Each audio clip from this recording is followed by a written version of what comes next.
Un prisonnier esquisse un léger sourire, puis renverse doucement la nourriture de Strong, manifestant clairement son intention de le taquiner. « Tu devrais te lever, tu as l'air d'un petit fainéant. » Strong suit ce conseil et se lève, sa carrure étant bien plus imposante que celle de son adversaire.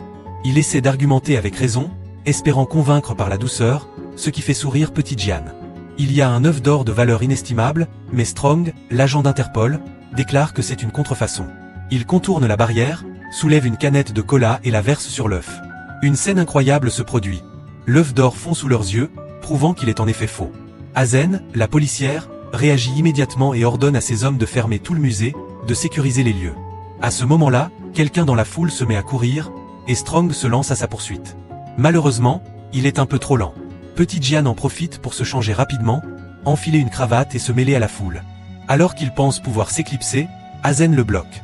Petit Gian se retourne rapidement, sort un petit explosif de sa ceinture et appuie sur le bouton pour créer une diversion.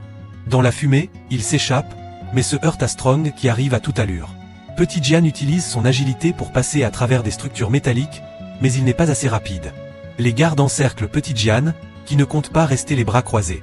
Il se met à courir comme un fou, grimpe sur une poutre voisine et en dévisse les supports, provoquant un effondrement. Il se dit que cela ne le concerne pas. Mais à ce moment-là, Strong arrive avec son arme, et Petit Gian est finalement capturé, obligé de rendre le lingot d'or. À sa grande surprise, Azen offre à Petit Gian une chance de s'échapper, mais les deux sont alors en train de se battre pour un sac, chacun refusant de céder.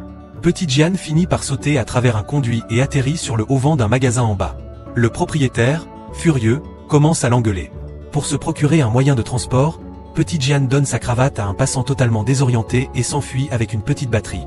À ce moment-là, Strong est aussi à la recherche d'un véhicule et découvre une voiture de sport à proximité. Il appuie sur l'accélérateur et commence à poursuivre Petit Gian. Un jour plus tard, Petit Gian est chez lui, admirant le lingot, quand il réalise que Strong est déjà là. Et ce n'est pas fini, un groupe de policiers entre en force, Azen s'approche et prend le lingot à Petit Gian. Ce dernier demande à Strong comment il a trouvé sa cachette.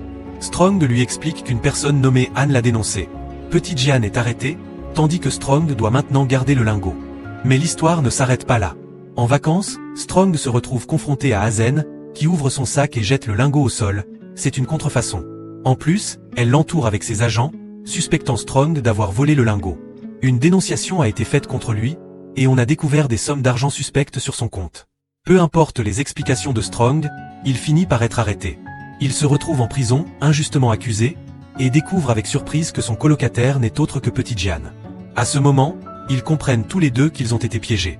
L'individu qui les a trahis leur a révélé la cachette de Petit Gian pour ensuite voler le lingot et faire accuser Strong. Ils discutent alors de la provenance de l'œuf d'or. Selon la légende, il existe depuis des millénaires, et il n'y a que 3 œufs dans le monde. Récemment, quelqu'un a proposé 3 millions pour les acquérir, ce qui prouve que celui qui les a piégés essaie de les rassembler. Bientôt, ils sont emmenés pour rencontrer Anna, la voleuse la plus célèbre du monde et celle qui les a manipulés.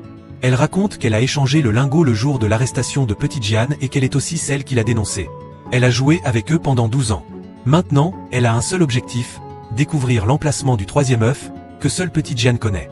Ce dernier refuse de lui donner l'information, mais cela ne dérange pas Anna, qui déclare qu'elle le retrouvera. Petit Gian et Strong élaborent un plan, l'un pour récupérer le lingot, l'autre pour capturer Anna. Étonnamment, ils s'associent, mais le défi est de s'évader de prison. Alors qu'ils sont sous la douche, ils trouvent un morceau de savon et échangent un sourire complice. Ils préparent alors une petite surprise dans la buanderie, mélangeant le savon avec des produits ménagers, et appuient sur le bouton de la machine à laver pour créer une diversion. Dans la confusion, ils parviennent à se faufiler hors de leur cellule, verrouillant la porte derrière eux. Ils traversent la cour et atteignent finalement le mur d'enceinte. Petit Gian a prévu une astuce avec une pierre. Au moment où les gardes les rattrapent, ils ont déjà disparu.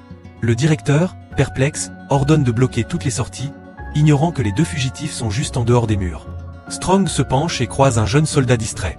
Petit Gian en profite pour l'attraper. Strong, sans hésiter, ouvre le feu pour couvrir Petit Gian qui se faufile vers un hélicoptère. Petit Gian jette une boule de neige sur un pilote, le mettant hors service. La situation s'intensifie alors que Strong se bat pour s'échapper, et au moment crucial, il vise les chaînes de la porte du château avec une arme trouvée. Au moment critique, il parvient à attraper une corde pour se sauver. Petit Gian décolle avec l'hélicoptère, tandis que les gardes tirent comme des fous. Petit Gian, avec un sourire malicieux, appuie sur le bouton de tir de l'hélicoptère, rendant l'appareil aux gardes. Alors qu'ils commencent à se disputer, le directeur vise leur hélicoptère. Heureusement, Strong réagit à temps, et ensemble, ils parviennent à s'échapper de la prison.